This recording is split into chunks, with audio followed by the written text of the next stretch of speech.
padre or was in sync with Isaiah. And we know Isaiah is one of the major prophets.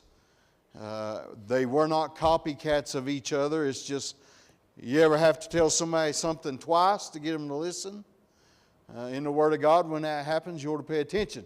And when you hear it 3 times, you really ought to pay attention. But Micah and Isaiah kind of prophesy in the same time frames, see some of the same visions, and prophesy some of the same prophecy. It amazed me at how God put all this together without me just being unaware of it, and how it tied to Christmas. But it's a blessing we see in the book of Micah, prophecy of our Lord coming. You also see that in the book of Isaiah. And in chapter number 7, where we're at tonight, I'm going to read the first 6 verses. We'll talk about them, and then we'll move on and go through the whole chapter, Lord willing. We'll get through it tonight.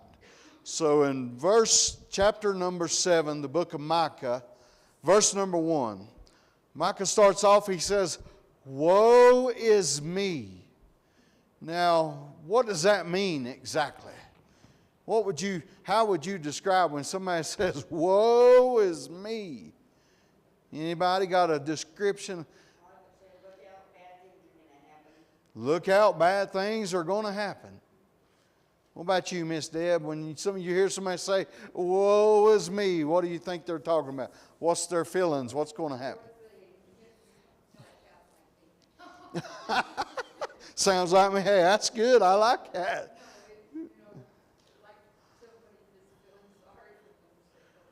How many of you ever watched a show on TV called Hee Haw? Do you remember there was somebody on there that said, "Woe is me"? The guy in the cornfield, wasn't that what he would do? They'd ask him, he'd say, "How bad is it?" He'd say, "Woe is me." And they'd say, "Well, how bad is it?" He'd tell some story about it, how bad his life was. And there's a song, forgive me for this, but there's a song that's running through my head that kind of follows that cornfield theme from Hee Haw. You ever heard that song, Lucille? "You picked a fine time to leave me"? Well, that's kind of a woe is me. Four hungry children and not a crop in the field, or something like that. That's what Micah's looking at. He says, "Woe is me, for I am as when they have gathered the summer fruits, as the grape gleanings of the vintage. There is no cluster to eat, and my soul desired the first ripe fruit." We're getting a vision of what he's talking about. Harvest time has already come and passed. He's desiring a big, nice, fluffy cluster of grapes, and the only thing left is just here and there a big grape. And I've played around with grapevines some in my life and been around some, not no great big ones or nothing, but my papa always had a grapevine, and I used to love to go up there when they were ripe. And man, they were so good. And my granny would make grape jelly, and my papa taught me a valuable lesson about grapes. When they're not ripe, they're hard. And when he puts them in a slingshot and he tells you to stop and you don't stop, that hard green grape will put a halt to whatever you're doing. But as he looks at this and he's looking, basically he's taking time and he's surveying his life and what's going on around him. If we were to stop as Christians, we've tasted the things of God. We know what God has in store for us. We know how good God has been to us. And then we look around at our society and the world. As I mentioned earlier, in Minneapolis, they're probably having riots. They're probably going to burn some things, tear up people's property, all in the name of protesting, all in the name of, somebody being done wrong in their eyes, but yet they'll go out and destroy everybody else's stuff. And it's sad to see that happen. And we've seen it happen many a times in our country. And in our country, it kind of follows these first 6 verses of what Micah is seeing. And we're seeing it right now in our society. Micah's looking around and he's desiring, kind of like us, we're desiring a great big family of God amongst us. And yet here we are, just a few scattered out grapes. But we're here. Now Micah goes on to say in this, even the ones that he's seeing hanging around, they're not much count. He said they're about done for, or they've already fell by the wayside. They're past their fruitfulness. But Micah, he's in a bad situation, and he's identifying with them because he is part of his country. It's part of his fellow people. So he said, my soul desired the first ripe fruit. Can you remember a time when the church in America was strong? Can you remember a time when churches were full? Can you remember a time when they were growing and when people wanted the things of God? And that's where Micah's at now. He's saying it's sad where we're at. In verse number 2, the good man is perished out of the earth, and there is none upright among men. They all lie in wait for blood. They hunt every man his brother with a net, that they may do evil with both hands earnestly. The prince asketh for the judge, and the judge asketh for reward. And the great man, he uttereth his mischievous desire, so they wrap it up. Let me describe that for you a little bit. So those in authority can be bought and paid for. Do you think that's happening today? Does that fit where we're at right now? I saw a list the other day. Our government, our president, not our government, our president went and bombed over there, or not went and bombed, but he went over there and took out a drug lord and brought him back to America from Venezuela. And he's squealing like a pig now. And he's given names of all the people that his country's sending money to. And it's a bunch of governors in America receiving money from him. And I mean, it's sad, but that's exactly what Micah is saying. He said that the upright, the ones that were around, they ain't doing very much. And then the prince asked and the judge asked for a reward if they do anything good. And they're not doing anything good. They're just enabling those that are doing wicked. And I mean, it fits our society to a T. I mean, I could have sit down and changed the wording and made it current modern day English, and everybody would agree that's exactly where we're at in our country today. And remember, this prophecy was a long time ago, way before we're in the situation we're in here in this country. But he said they may do evil with both hands. Remember back in chapter 1 and 2, we saw that they laid in bed and dreamed about how to make people's life a misery, how to capitalize off of each other. And now they're using nets so they can have both hands free, so both hands can be about the dirty work they want to do. It's the same type of situation that he's in right now, that he's seeing around him. These princes are wicked. They ask for reward. And he uttereth his mischievous desires, so they all wrap it up. Could you say that most politicians can all be wrapped up into one? I mean, most of them are just alike. I'll never forget my pastor, Providence Road, Brother Charles Worley. He used to say he never knew much about politics until he done a word search. And he said they broke the word down, poly and ticks. And he said poly means many, and ticks means bloodsuckers. So there's many bloodsuckers. And if you think about it, does our government have any money? No. Our government has our money. And they are supposed to work for the people, right?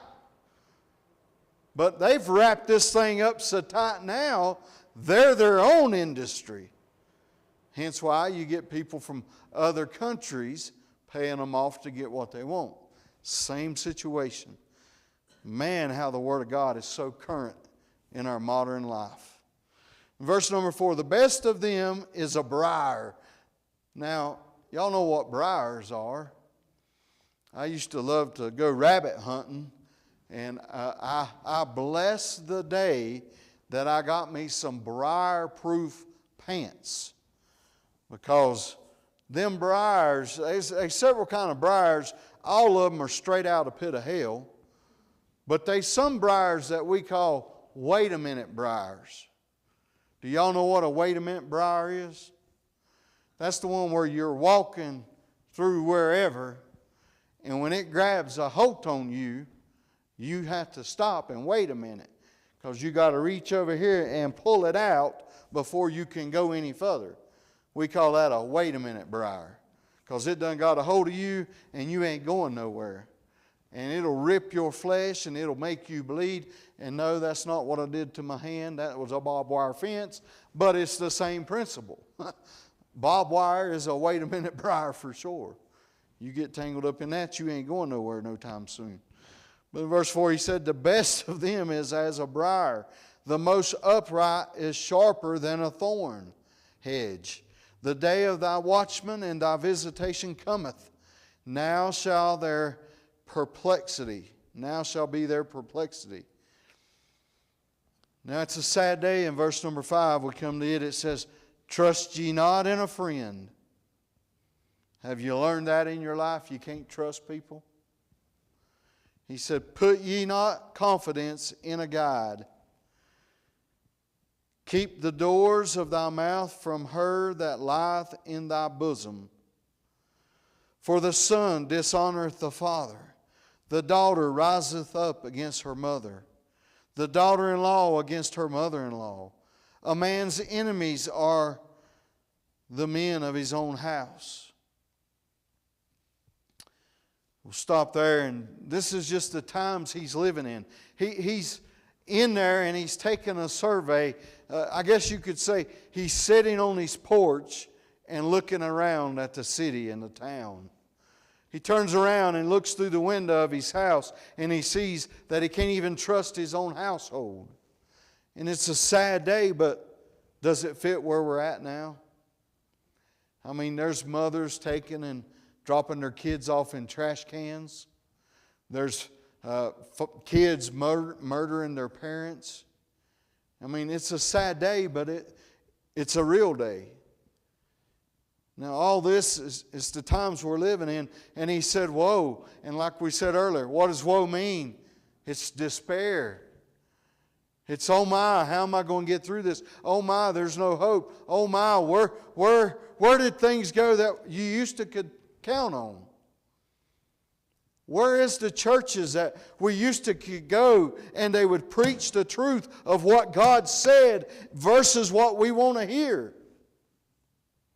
Where a man would stand up with a backbone and proclaim the things of God and not back down or run from it. Those days are gone. And he says, woe is me. What happens when you're living and there's no hope in your life? Not only is it a woe, but you get weary.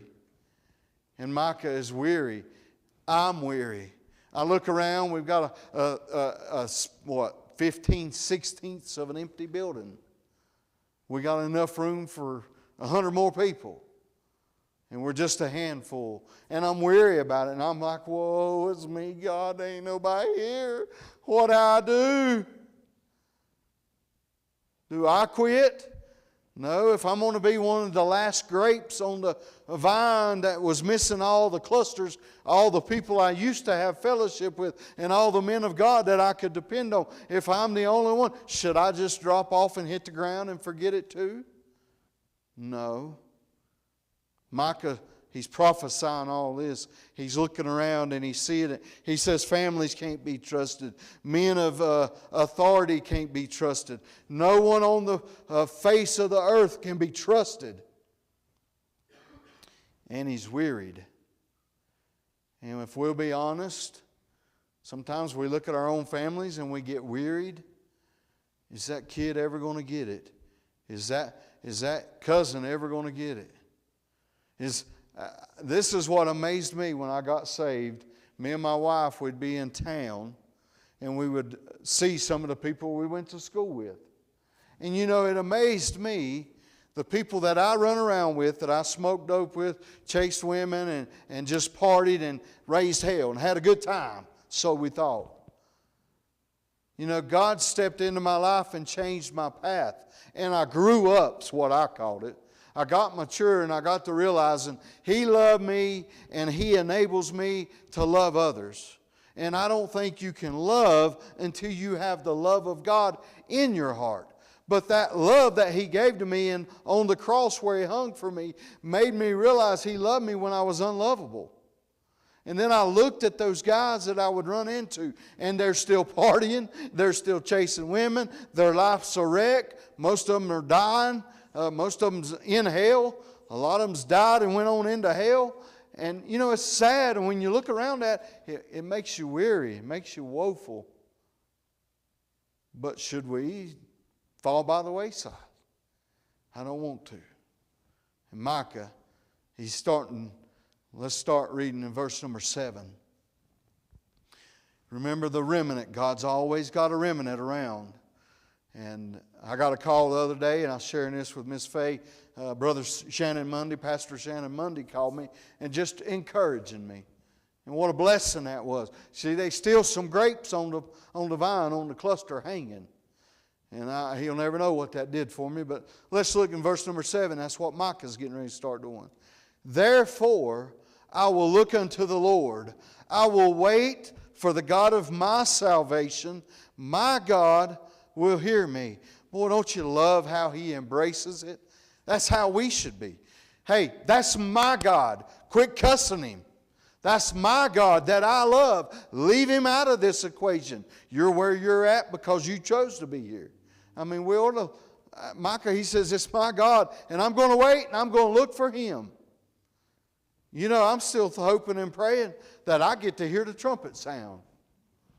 Now, wouldn't it be a blessing for the mortuary over here not to get any of our money? Not to get the pleasure of having us run through? Well, I don't guess we'll be running. Lay around. I mean, if the trumpet sounds and God calls us all home, hey, I'd like the sound of that. Wouldn't bother me at all. But I'm going to look unto my Lord. I'm going to wait on my God. The God of my salvation will hear me. In verse number 8 he said, Rejoice not against me, O mine enemy. When I fall, I shall rise. When I sit in darkness, the Lord shall be a light unto me. In other words, he's telling them, if you make fun of me, so be it. But I may not be what I need to be, but one day God's going to reach down and pick me up and dust me off because He loves me. He loves me with an unchallengeable love. He loves me even when I fall. He is my hope. He is my God. He is my salvation. You know, so many times in today's society, somebody offends us. We get upset with somebody. We'll just stop coming to church. Or Miss Lois didn't shake my hand, and I ain't going back. Miss Faye, I can pick on Miss Faye on this one good. Miss Faye, she gets here and she runs out the door, and I can't even catch her. I don't know if we're going to let her back in because she don't want a fellowship with the pastor, and I'm mad.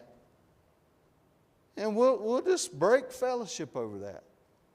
Not ever thinking about the God that we serve for the reason we're coming into the church is to serve Him and worship Him, but we'll get mad and we'll just quit everything.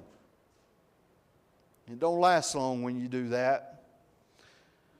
Listen to what Micah said in verse number 9. I will bear the indignation of the Lord because I have sinned against Him until He plead my cause and execute judgment for me. He will bring me forth to the light, and I shall behold His righteousness. Then she that is my enemy shall see it, and shame shall cover her, which said unto me, Where is thy Lord God? You ever had anybody, where's your God at now?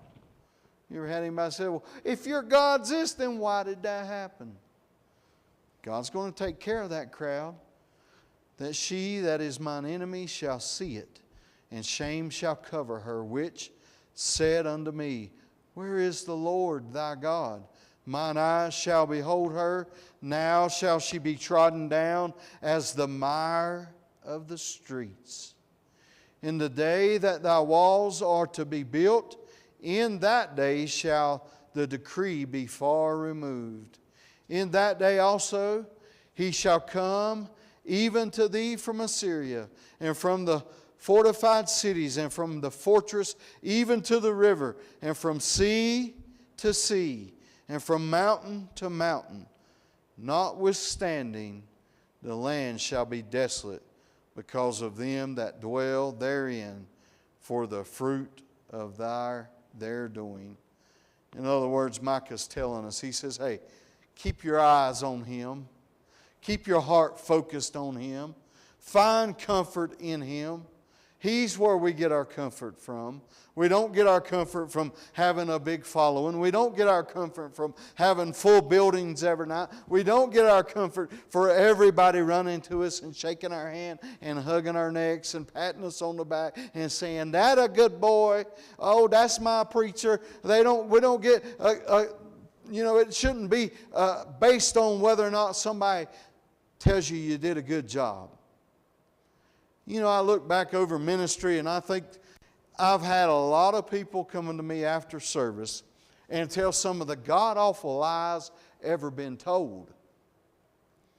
I was preaching, there was a church in North Carolina and they were looking for a preacher. And I got up and I preached. Now listen, I'm just going to be honest with you. I know, because I can feel Him and I can sense His presence, and I know when God's in it. So Miss Lois, if you know it was a pitiful excuse for preaching, please don't come up to me and say, "You preach better than anybody I've ever heard in my life." Because me and you both know you just told a lie right in the house of God.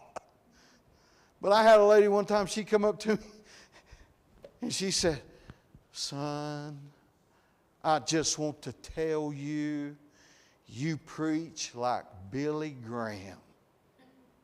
And kept a straight face.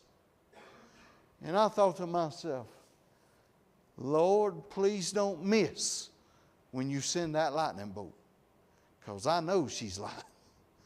But it blows my mind at how easy we get sideways with God. We can get sideways. I can say, "Miss Lois, you missed note D or E or whatever." Is that a note D? Is there a D on there? Well, I ain't never seen it, but they're all black and white. You missed a white note. And you could get mad and never play the piano again. But then why was you playing it to start with? If we're doing it for God, we ought to be able to take a little bit of ridicule, a little bit of criticism, and we ought to be able to come right back in here and say, "Well, I'm not doing it for you. Preacher, I may not hit the right white note, but I'm hitting notes, and that's more than you're doing. When was the last time you listened to one of your sermons?" No, I mean, who's in our heart, and who do we focus on? Now listen, you say, "Well, why are you telling us this?" Because what's happening here, it's only going to get worse. The Bible don't say we're getting better. We're not evolving. It's getting worse. And it's going to get worse. And if we're going to serve Him, we're going to have to take some licks. Now let's do a little survey in here tonight. Now I know we got mostly all ladies. 100% pretty much. Have you ever been in a fight? I mean a fight. Either with a cousin, a sister, a brother, or uncle. Have you ever been in a fight? Raise your hand up. Well, you bunch of brawlers? I do declare. Now, most of the time we look back on it and say it probably wasn't worth it.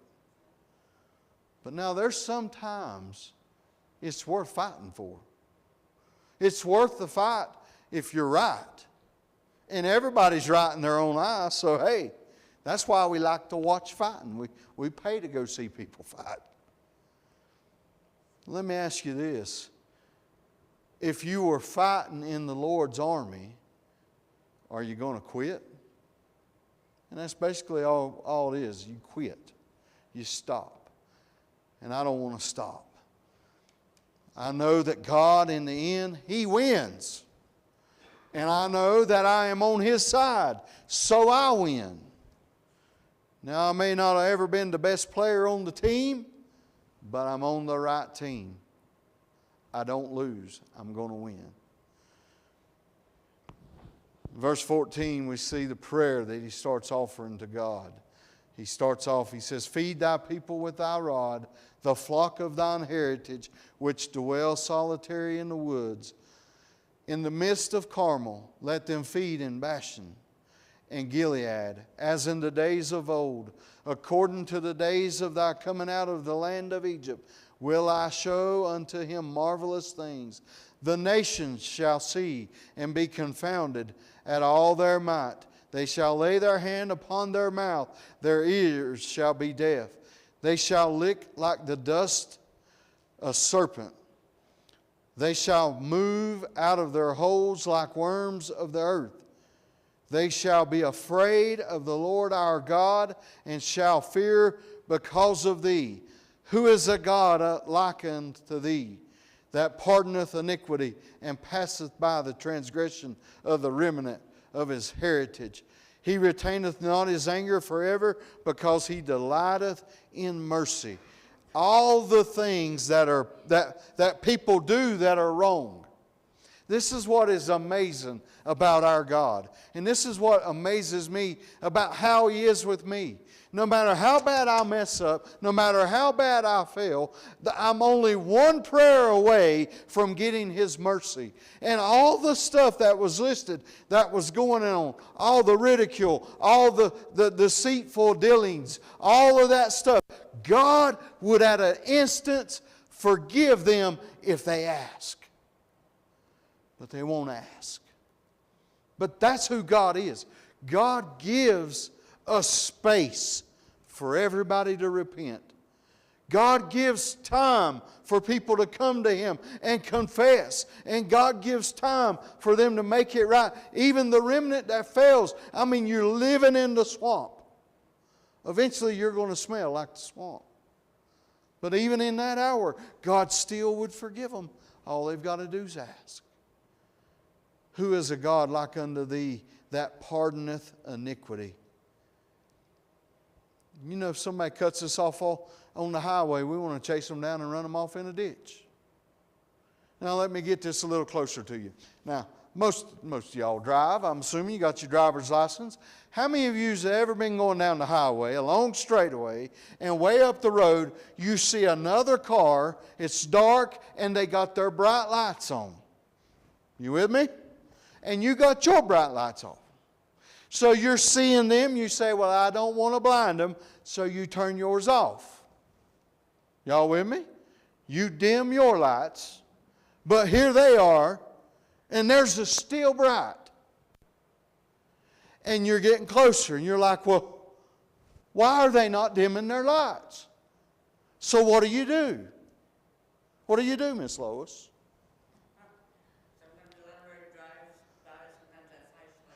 Sometimes you will put your high beams on. You ever done that? And then you might flash them. You're like God. You're going to give them just a little bit of time. Maybe they forgot. Maybe they don't realize. I'll flash my high beams at them. But they still don't turn theirs off. Now they're right at you. Well, you sorry devil, I can't see nothing. You turn yours back on. So now you got two people blinded, driving at each other, and you think you're righteous. Because, well, I tried to. But even in that, God still forgives us. I mean, that's just wrong. Why do we want two blind people on the highway? And so many times in our lives, People do us wrong, but God's going to make it all right in the end. There's no God like Him. In verse number 19, He will turn again. He will have compassion upon who? Us. He will have compassion upon us. He will subdue our iniquities. And Thou wilt cast all their sins into the depths of the sea. Thou wilt perform the truth to Jacob and the mercy to Abraham, which Thou hast sworn unto our fathers from the days of old. In other words, God, I just want to say one thing to you. Every promise that you made, you will do it.